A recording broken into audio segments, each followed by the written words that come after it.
activity and the effects of climate change will become astronomically worse in the future.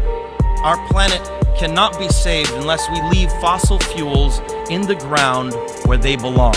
Now think about the shame that each of us will carry when our children and grandchildren look back and realize that we had the means of stopping this devastation, but simply lacked the political will to do so.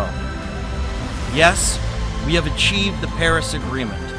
More countries have come together here to sign this agreement today than for any other cause in the history of humankind, and that is reason for hope.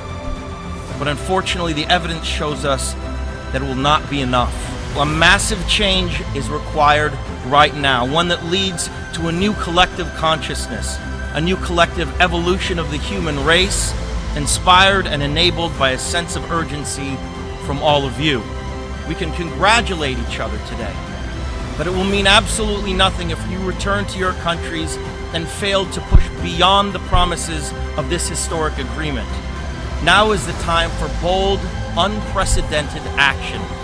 It is time to declare no more talk, no more excuses, no more 10-year studies, no more allowing the fossil fuel companies to manipulate and dictate the science and policies that affect our future.